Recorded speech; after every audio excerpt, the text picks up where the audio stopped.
Olá pessoal, tudo bem? Na última aula, a gente quiser acompanhar aí nessa ordem, né, a gente começou a falar sobre essa questão de eficiências térmicas de ciclos. Né? Agora a gente vai entrar nessa parte, porque a gente terminou isso aqui, ó, falando, olha, tem eficiências térmicas, e logicamente pelas fórmulas que a gente viu, você tem uns limites aí, você tem a sua eficiência térmica máxima, ela vai chegar, para um ciclo de potência, ela vai chegar no máximo a 1, a eficiência térmica de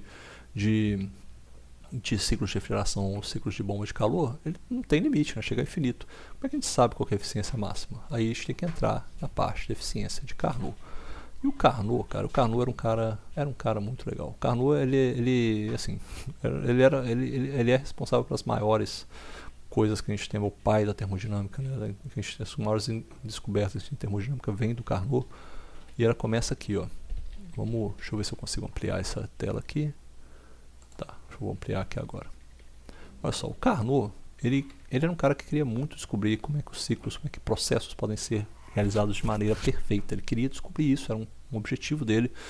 E ele viu que para ciclos reversíveis, essa razão, no primeiro trabalho dele, que foi o mais importante, né, que ele investiga para ciclos de potência, ele viu que aquela razão que a gente tem que ver lá da eficiência de ciclos de potência, nessa razão que está dada aqui, ó, escrever aqui só de lembrete pra gente. A razão que a gente tem para ciclos de potência é o quê? É o eta, que é igual a 1 menos QC sobre QH, que é o calor trocado no recipiente frio, calor trocado no recipiente quente, aqui ó, QH. Ele viu que essa razão aqui, na verdade, quando a gente avalia para um ciclo de potência, isso daí poderia chegar a um valor máximo, desde que essa razão aqui, ó, de calores trocados fosse um processo reversível. Só que tem um problema. A gente viu, quem viu isso em aula já também, quando se fala de irreversibilidades, quais são as irreversibilidades de geração de entropia, você tem uma certa condição. Né? Vou pegar aqui uma parte azul aqui agora, só pegar um bloquinho azul e vou pegar um bloquinho vermelho.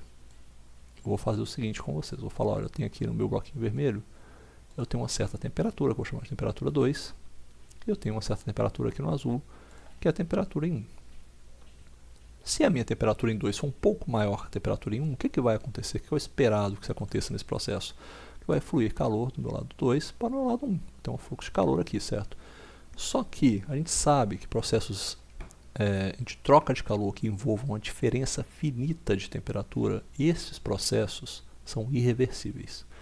Ou seja, eu tenho uma troca de calor, meu T2 é finitamente, ou seja, eu tenho T2 de 31 graus Celsius, o meu T1 é 30 graus Celsius, a diferença é finita.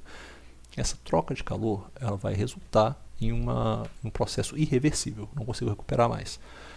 E vai gerar entropia, obviamente. Carnot queria saber como é que eu consigo fazer uma troca de calor ser reversível. Como é que ele fez isso? Como é que ele entendeu isso? Olha, pensa que você tem essas duas substâncias, pensa que isso são domínios gigantescos de T1 e T2. O T2, T1 está numa certa temperatura e o T2, de repente, vai ficar numa temperatura infinitesimalmente maior do que T1. Muito pequeno, uma coisa assim infinitesimal, ou seja, vai ter uma certa mudança nas características das partículas que é um pouco maior do que T1. Essa mudança, se ela for muito pequena, eles estando ali em contato, o que vai acontecer? Essa variação de energia, que vai ser esse calor que vai ser trocado, né, essa energia que vai passar de T1, que está com T2, está com temperatura maior, para T1, ele é passado quase de uma maneira instantânea, porque todas as partículas conseguem sentir essa mudança infinitesimal, essa perturbação de uma vez. Ou seja, a variação, esse calor que é trocado, que também vai influir uma certa mudança do estado do meu T1, ela vai mudar de um processo que não vai variar a sua temperatura. Ou seja, a sua temperatura não vai variar nem localmente, não tem uma mudança local de temperatura, a temperatura fica a mesma, né, num processo desse. Ou seja, é um processo de troca onde as temperaturas se mantêm constantes, porque a diferença de temperatura é tão infinitesimal que ela é apenas uma perturbação na minha matéria. Ela não gera nenhum tipo de movimento que cause uma perda global que possa ser caracterizado. Um exemplo que eu dei na sala disso aí é o seguinte: vamos supor que você tem uma superfície, para a gente ver um caso que seria real, né? Você tem uma superfície aqui agora, está na certa temperatura T2, e você tem um fluido aqui em cima agora que está na temperatura T1. Tá? A temperatura T2 agora, ela é uma temperatura maior, sendo que T2 é maior do que T1. Beleza, já sei isso aqui. O que acontece se isso for um fluido? T2 começa a subir a temperatura. A região próxima ali da parede, ela começa a se aquecer, a densidade vai diminuir, a densidade diminuindo, esse fluido fica mais leve, ele vai para cima, o fluido que está mais pesado em cima vem para baixo, ou seja, começa a ter zonas de recirculação, porque o fluido que vem para baixo ele se aquece, ele fica mais leve, sobe de novo, o fluido de cima desce, então vai ficar aquelas zonas de recirculação, começa a gerar uma certa recirculação aqui ó, de fluido, ó. Ou seja, o fluido vai para cima, o fluido vai para baixo, isso tudo gera uma movimentação macroscópica, né? Ou seja, o meu fluido ele acaba gerando grandes vórtices que vão interagir entre si, e essas coisas geram perdas viscosas, perdas de movimentação, que são dissipação, isso tudo é irreversível. Ou seja, nesse processo que eu tenho essa troca de calor, ela é irreversível. Mas se eu tiver uma troca infinitesimal uma troca de calor através de uma diferença infinitesimal de temperatura, eu consigo que essa troca seja uma troca reversível. Eu posso tanto depois mudar as temperaturas de novo e fazer com que essa calor volte para o T2 sem que isso gere entropia. Ou seja, o Carnot identificou isso. E essa identificação, essa discussão toda que eu fiz aqui é para falar o seguinte: a gente fala de troca de calor no processo reversível, ela na verdade é uma função das temperaturas, ela depende das temperaturas. Ou seja, o Carnot identificou isso aqui. Esse meu psi grande aqui ó, é simplesmente algo que está falando que é uma função das temperaturas na fonte quente e na fonte fria. Nada mais do que isso. E o Carnot foi estudando isso a um ponto que ele chegou ao postulado de Carnot, que é uma das suas maiores contribuições científicas, é essa aqui. Ele falou, se você tiver um processo de troca de calor, você tira calor de uma fonte fria, ou seja, esquecer aqui, ou tira calor de uma fonte quente, que é CQH, e esse processo é reversível, ou seja, não tem geração de entropia, o processo ideal, a razão das trocas de calor quentes ou frias é igual à razão de temperaturas quentes ou frias. Qual que é a implicação disso para um problema real? O Carnot identificou o seguinte, olha só, ou seja, o postulado de Carnot fala de processos que são reversíveis, são ideais. Portanto, um ciclo ideal, se a gente passa por um processo de um ciclo ideal, ele obtém a eficiência máxima possível, porque todos os processos são ideais. Você não tem nenhuma perda de causas reais, nenhuma irreversibilidade. A idealização vem disso, de processos reversíveis. A gente fala de coisas ideais em termodinâmica, está falando de reversibilidade. Processos que são reversíveis são ideais. Portanto, para ciclos de potência, o Carnot descobriu isso aqui. Ó. Se você tem a eficiência máxima, quando você tem um processo de troca de calor que é reversível. Neste caso, a sua formulação se reduz a isso aqui. Ela não é mais uma razão, ela não é mais dependente das trocas de calor. Você está trocando calor na melhor qualidade possível e essa troca de calor é dependente só das temperaturas, só da razão de temperaturas. Igualmente isso vale, a gente pode trazer as mesmas fórmulas e resolver isso para ciclos de refrigeração e ciclos de bomba de calor. Fica tudo dependente só das temperaturas do reservatório quente e do reservatório frio. Lembre-se agora, também isso é importante, que a eficiência de calor é a melhor eficiência possível. Se por algum acaso você identificar algum ciclo que tem uma eficiência acima da eficiência de Carnot, ele não vai ser possível, é impossível que ele aconteça. Dei um exemplo muito simples aqui, que é isso, eu só tenho esse ciclo aqui agora, não sei nem como é que é a troca de calor, não sei como é que é o trabalho gerado, mas eu sei que eu estou tirando o calor de um reservatório quente a 400 Kelvin e estou jogando um reservatório frio a 200 Kelvin.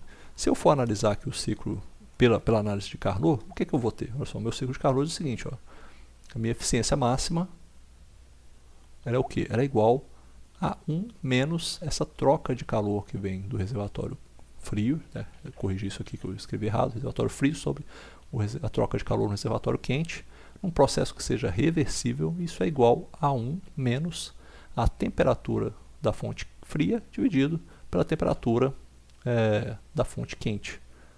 Vou tirar aqui meu webcam, dividido pela temperatura da fonte quente. Eu tendo esse processo aí, o que acontece? A minha eficiência térmica máxima para esse ciclo de geração de potência ela é igual a 1 menos 200 Kelvin sobre 400 Kelvin, que é igual a 0,5. Ou seja, se eu tenho esse processo aqui, eu tenho essas temperaturas de fonte quente e fria, não importa o que eu faça na construção do meu ciclo, eu posso melhorar, diminuir perda de atrito, eu posso fazer um fluido que não tenha muita perda de viscosidade, eu posso melhorar o projeto de qualquer que seja das minhas partes internas do meu sistema para tentar gerar uma perda menor de eficiência, não importa, eu nunca vou alcançar uma eficiência melhor do que meio, do que 50%. O limite meu físico é 50%. É como se o universo estivesse nos dizendo, olha, você não pode chegar ao limite, a ter um processo com eficiência igual a 1. Na verdade, você não vai chegar nem processo acima dessa eficiência do Carnot. Você tem um limite físico estabelecido pelo universo mesmo para uma coisa que é possível alcançar, dados os parâmetros que você tem de uma temperatura de reservatório quente e temperatura de reservatório frio.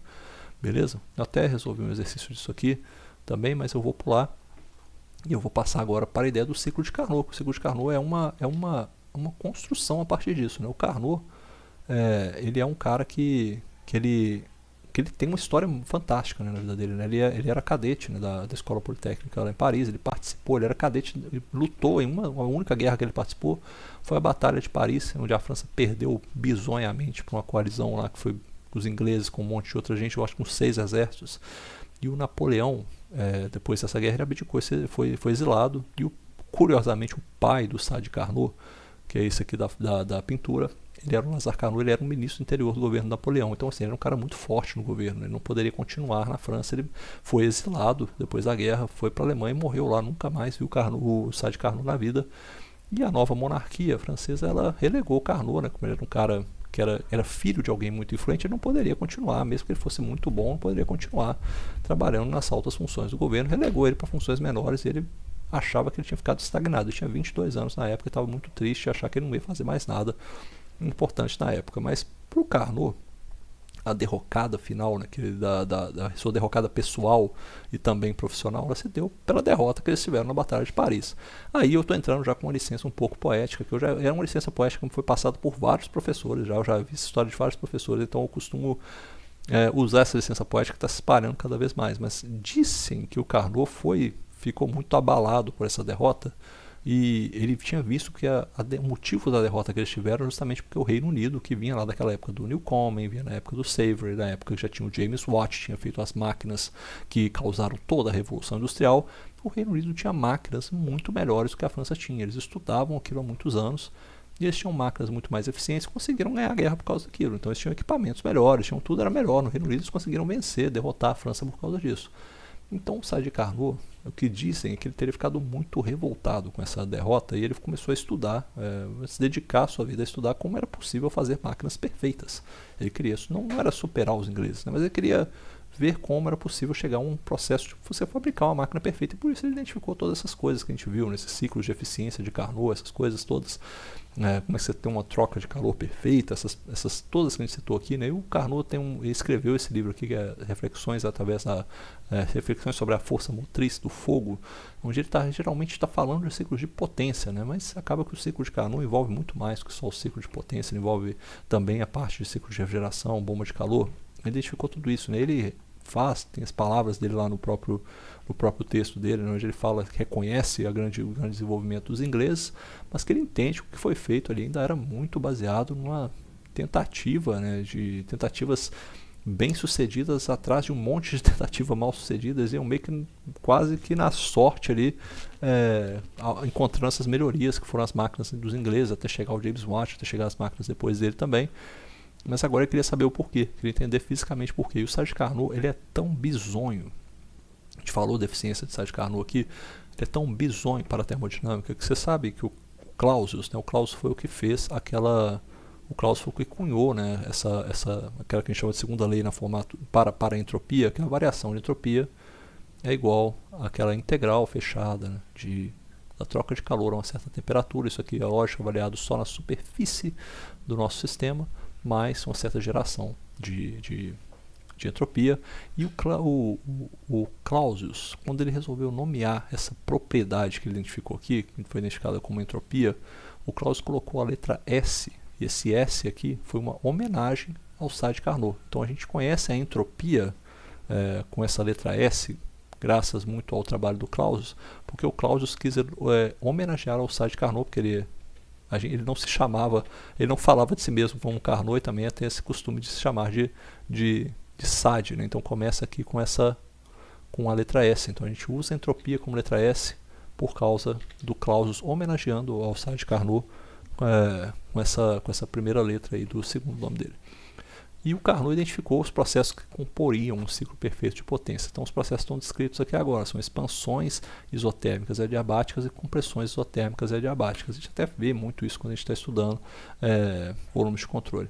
Mas vamos ver aqui como é que esse processo funciona basicamente. Você está no processo, primeiramente, vamos supor que você está começando um ciclo termodinâmico ali agora, e você está começando por essa primeira figura aqui da esquerda. Olha só, você tem um certo fluido que está contido ali num pistão cilindro. Esse cilindro é enorme, ele vai até o infinito, ele não tem fim. Então você pode expandir até onde você quiser. E nesse primeiro momento aqui, você faz o quê? Você vai colocar um reservatório quente em contato com ele. A única superfície que pode trocar calor é a superfície de baixo aqui. O resto ele está isolado completamente, não troca calor com ninguém no universo. Pistão isolado, tudo isolado. Nesse ponto, quando você coloca o reservatório quente, a troca de calor que vai ocorrer é uma troca de calor perfeita, é uma troca de calor reversível. Segundo o próprio Carnot, esse reservatório quente vai trocar calor com o fluido e o fluido vai se expandir de maneira isotérmica, ele não vai variar a sua temperatura. Essa expansão isotérmica é um processo reversível, assim como é quando a gente tem um aquecimento de um fluido na região de mistura líquido-vapor, a gente está passando de um líquido saturado para um vapor saturado, é um processo que é uma expansão, ela é isotérmica, porque se for uma substância pura, ela não varia a temperatura nesse processo, e ao mesmo tempo é um processo reversível. Se você desliga o fogo, o que estava sendo aquecido ali, que estava virando vapor, volta a virar líquido. Se você aquecer e ligar o fogo de novo, vai voltar a virar vapor de novo. É um processo reversível, não tem perdas, né, nesse processo. Então, desde que não tenha, óbvio, né, trocas de calor externas e tal, mas é um processo de mudança de fase. Ele é um processo totalmente reversível, tem uma expansão isotérmica, está aqui representado, mas não pense nisso como um processo de mudança de fase, não. Pense que é só uma expansão isotérmica de um fluido que está ali, a partir de um reservatório quente é conectado a ele, vai se expandir, mantendo a temperatura constante. Depois de um certo tempo, você pode retirar esse reservatório quente e acoplar embaixo com um apoio isolado, ou seja, agora o meu sistema está completamente isolado, não tem mais contato com ninguém. Não troca calor, mas ele ainda troca trabalho, porque o meu fluido estava energizado. Eu coloquei esse reservatório quente até que o meu fluido fosse ganhando energia. Quando ele já tem uma certa energia, até pela inércia das partículas que estão ali se movimentando, ganhando, né, se expandindo, quando eu coloco o apoio isolado, ele não precisa mais de calor, ele começa a se expandir de maneira adiabática. Ele vai se expandir até que eu encontre um equilíbrio. E depois dessa expansão, quando chega no final dessa primeira parte do apoio isolado, eu coloco agora um reservatório frio e ocorre o processo inverso. Eu começo a retirar calor desse fluido e ele vai retirando calor, mantendo também a temperatura constante. A partir do momento que eu já chego num ponto quase final, eu retiro esse reservatório frio, coloco um apoio isolado. Eu colocando esse apoio isolado, continua o processo de compressão também. As partículas vão se ajustando até chegar numa posição de equilíbrio, já tendo trocado muita energia. E chega um processo aqui final que é de compressão adiabático. Esses 4 processos são perfeitos. São processos ideais. Como é que a gente poderia visualizar eles, por exemplo, num ciclo de potência a vapor? Vamos supor que eu tenho aqui um recipiente quente, né? O que poderia ser esse recipiente quente? Eu poderia estar queimando uma biomassa, por exemplo, queimando biomassa e gerando um calor lá que está vindo de uma temperatura praticamente ali constante da queima da biomassa. Isso aqui é usado para aquecer um vapor dentro de uma caldeira. Então entra aqui um vapor em como um vapor, como um líquido ainda, um líquido saturado, um líquido comprimido, e ele vai se aquecer, vai passar por essa caldeira exatamente para se aquecer, para mudar de fase, vai virar vapor, até virar vapor saturado, ou seja, está passando por esse processo, um processo de mudança de fase, poderia ser um processo isotérmico, e aqui chega depois que ele termina esse processo de virar um vapor, que virou completamente vapor, ele vai aqui do estado 2 para uma turbina. Se essa turbina for uma turbina adiabática, ela vai simplesmente gerar potência, não vai trocar calor, é um processo de expansão adiabática, exatamente igual esse aqui, ó, que a gente está vendo na coluna 2. É um processo de expansão adiabática. Por turbina adiabática era perfeita, então ela vai simplesmente fazer uma expansão adiabática. Eu vou aproveitar a expansão para pegar o trabalho que é realizado.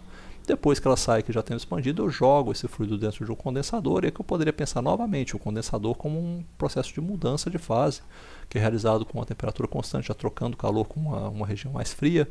Eu jogo esse condensador todo aí, vai passar por um processo de mudança de fase isotérmico também, até livrar todo um condensado.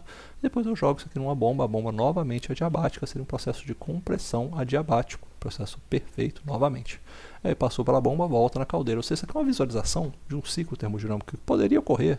É um processo real, né? A gente poderia até ver isso aí no processo real, mas por que a gente não faz então? Você deve estar se perguntando, pô, Carnot descobriu isso aí, a imagem dele que você mostrou já até pintada, já é coisa velha, né? É realmente 1830, 1850, eu acho, essa época do Carnot. Acho que não está nem aqui, né? Eu acho que é 1850, cara, que ele escreve esse livro. Depois eu vou dar uma olhada. Eu acho que está aqui, né? 1824. Eu não lembro a data realmente, peço até desculpas aí. Mas você deve pensar, pô, isso tem 200 anos, por que você não tem um negócio desse funcionando? Por que não tem ciclos perfeitos funcionando? Olha, porque a perfeição é difícil, realmente, não é algo fácil. Se você for pensar aqui, por exemplo, vamos supor que eu pego um diagrama PV, e eu tenho um diagrama PV, a gente conhece o diagrama PV, né? Você tem linhas de temperatura, temperaturas constantes aqui. Vamos supor que eu estou pegando aquele processo da caldeira, eu vou pegar aqui agora o processo da caldeira, né? Eu vou injetar um calor aqui, eu vou fazer essa troca de calor, ó. Vou fazer esse processo que ele vai sair de um líquido saturado e chega até um vapor saturado. Nesse processo aqui eu estou jogando calor aqui dentro, estou injetando calor. Ou seja, nesse processo aqui, ó, eu saio de um estado 1 e vou para o estado 2, exatamente como está lá no meu desenhozinho ali aqui de cima, estado 1 para o estado 2. Agora eu vou passar para uma turbina, só que aqui tem um problema. Vamos lá, vamos desenhar aqui o que seria mais ou menos, sabe, um processo de uma expansão adiabática. Seria algo assim, ó, sairia daqui e viria até aqui, mais ou menos, algo assim. Chegou aqui no final. Até menos que isso, viu? Seria algo mais assim, ó. Seria assim, aqui. Beleza. Isso aqui chegou no estado 3, ou seja, eu passei aqui do 1 para o 2, cheguei agora do 2 para o estado 3. Depois eu vou passar para um processo de compressão isotérmica. Deixa eu desenhar isso aqui direitinho, ó, desenhar em cima da linha. Ó, compressão isotérmica, só que eu não posso ir até o finalzinho lá não, porque se eu chegar no final, eu tenho que voltar no meu estado 1, né? Ou seja, eu estou aqui, ó, eu tô aqui no estado 2, eu cheguei no estado 3, eu tenho que voltar no meu estado 1. Meu processo de compressão adiabática ele tem a mesma cara do meu processo que eu acabei de desenhar aqui, que esse processo de 2 a 3. Vou até pegar ele aqui também, ó. Eu vou copiar ele para ficar ainda mais claro. Ó, CV. Eu vou só apagar isso aqui, que é a seta, porque eu vou desenhar outra seta para ele. Vou apagar isso aqui também. Eu vou pegar essa linha aqui e vou colocar aqui, ó. Ou seja, pode ir até ali só, tá vendo? Pode ir só até aqui, ó. Até passei, né? Até passei um pouquinho dele. Então o meu processo, o meu ponto 4 está aqui, ó. Eu não posso ir até o final, não posso comprimir ele todo. Ou seja, aqui nesse processo onde eu estou no condensador, não posso condensar, não posso chegar ao condensado, entendeu? Eu não posso chegar no estado de condensado. Ele tem que chegar antes ainda do condensado, tem que chegar no estado 4 e aqui eu tenho que comprimir novamente. Só que tem vantagens, né? Esse processo aqui que eu fiz, eu consegui fazer com o meu processo 1 a 2, fosse um processo realmente aqui no processo de 1 a 2 é um processo de expansão isotérmica, e o meu processo 3 a 4 é um processo de compressão isotérmica, que eu estou só tirando, né, calor aqui agora, de compressão isotérmica. Aqui nesses dois, 1 e 2, 4 e 3, eu mantive a temperatura constante. Mas é muito difícil na prática que eu consiga fazer um processo de expansão adiabática como 2 e 3, ou um processo de compressão adiabática como 4 para 1. Por quê? Turbinas normalmente não operam nessa região de mistura líquido-vapor, porque elas vão estar operando aqui no estado 2 uma alta pressão, uma mistura líquido-vapor, um vapor saturado que vai rapidamente começar a gerar gotículas. As gotículas vão chegar com muita força e muita energia nas pás da turbina e vão danificar tudo, e vão também, até pelas próprias a própria não uniformidade da sua distribuição, elas vão gerar perdas também, vão gerar mais turbulência, mais mistura, mais movimentação, mais ruído. Isso tudo é perda que vai ser gerada e acaba gerando mais calor. Ou seja, esse processo 2 a 3, se eu realizo ele nessa região, praticamente impossível que ele seja um processo adiabático. O processo 4 a 1 também é praticamente impossível que ele seja um processo adiabático também, porque você está comprimindo um fluido com uma bomba ou um compressor. Se a gente sabe, compressor comprime gás, bomba comprime líquido, mistura líquido-vapor, nada comprime muito bem. Comprimir uma mistura líquido-vapor é você pedir para ter problema de cavitação, pedir para ter um monte de problema na sua bomba. Então assim, isso vai gerar um monte de outros problemas reais mesmo que vão ocorrer. Então, a gente não consegue fazer esse processo aqui de 4 a 1. Aqui eu vou até anotar isso aqui, ó, deixar anotado. Eu estava com umas anotações aqui, deixa eu ver se eu consigo pegar. Vou copiar essa caixinha aqui embaixo, ó. A gente conseguiu, nessa nossa análise aqui, a gente consegue fazer 1 a 2 é realmente uma expansão isotérmica. Maravilha. O processo 3 a 4 é realmente uma compressão isotérmica. Isso aqui, ó, Carnot achou a maravilha. Carnot falou, opa, conseguiram, hein? Meus parabéns. Mas a gente tem esse probleminha aqui, ó. Processos o processo de 2 a 3 e o processo de indo do 4 a 1, esses são processos praticamente impossíveis na realidade. São processos que são praticamente vou colocar aqui assim, ó, fica até vamos falar que são praticamente impossíveis, elas são impraticáveis na realidade. Então a gente não consegue chegar nisso aí, nem se a gente quiser, não tem como. Esses 2 e 3 e 4 e 1 não dá mesmo. E, enfim, isso daí é uma das limitações que nos impedem de chegar ao ciclo de Carnot, mas existem várias tentativas, até muito boas, né, de ciclos que são reais, como o ciclo de geração de potência a vapor, que é o ciclo Rankine, fica para umas próximas aulas aí.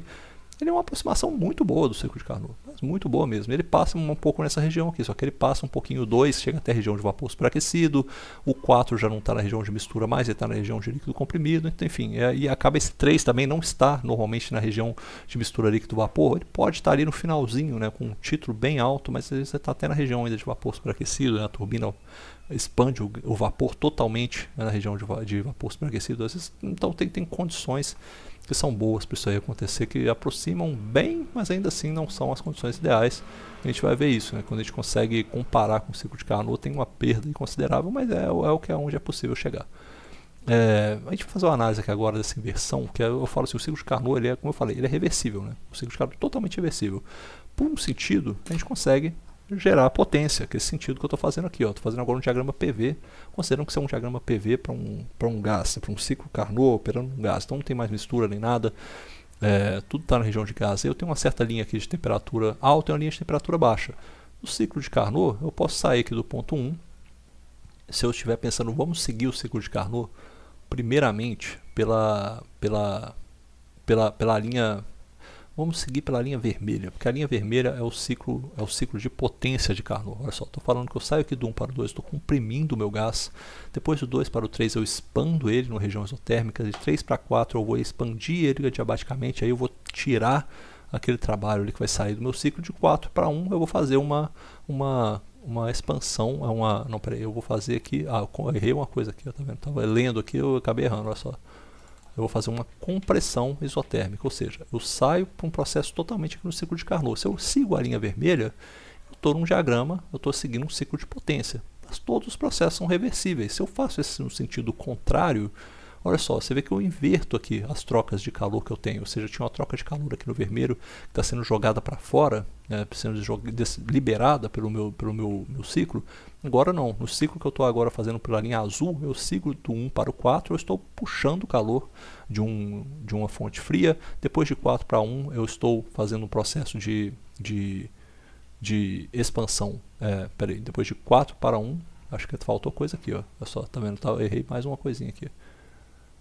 Eu saio de 1 para 4, é isso mesmo, eu faço de 1 para 4, eu faço um processo que eu vou estar expandindo isotermicamente, aí nesse processo eu estou puxando calor de uma fonte fria. De 4 para 3 eu faço uma compressão adiabática, eu estou colocando trabalho ali para fazer essa compressão. De 3 para 4, de 3 para 2 agora, eu estou jogando esse calor numa fonte quente, e de 2 para 1 eu estou fazendo um processo de expansão adiabática, ou seja, aqui está mais uma liberação mesmo. E nesse caso aqui que eu estou seguindo a linha azul, você vê que é o mesmo ciclo. Eu posso ir nos dois sentidos. Eu posso ir no sentido azul, eu estou fazendo um ciclo de refrigeração ou bomba de calor, ou eu vou no sentido vermelho, e aí eu estou puxando esse calor aqui da fonte quente, jogando o calor na fonte fria, puxando o calor na fonte quente entre 2 e 3, jogando o calor para a fonte fria entre 4 e 1, mas nesse processo eu estou gerando um trabalho de ciclo.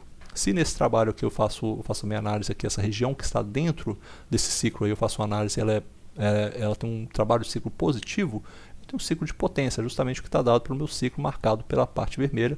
E se for um trabalho de ciclo negativo, eu tenho um ciclo de refrigeração ou bomba de calor. É isso aí que representa essa característica que a gente tem. Mas o ciclo de Carnot, a mensagem principal que a gente tem que deixar aqui é isso. O ciclo de Carnot é um ciclo totalmente reversível. Todos os processos são reversíveis, então você pode fazer eles em qualquer sentido que você queira, ele só vai ter uma finalidade diferente e não vai mudar em hora nenhuma. Você vê que o calor pode ir tanto num sentido, aqui se você olha, por exemplo, para essa parte de 1 para 4, onde você tem esse processo que é da expansão isotérmica, ou expansão isotérmica para um ciclo de refrigeração, ou se você vai de 4 para 1, é uma compressão isotérmica para um ciclo de potência. Você vê que só muda o sentido como o calor é trocado. Você está simplesmente jogando ou puxando o calor, jogando calor, liberando calor ou tirando o calor de uma fonte fria, mas é um ciclo que opera da mesma forma, ele é totalmente reversível, só muda as direções de onde você está indo no ciclo e as direções das trocas de calor também, dos trabalhos que são gerados, tá ok? É isso aí que é a parte final que eu ia falar de ciclos de Carnot. Muito obrigado.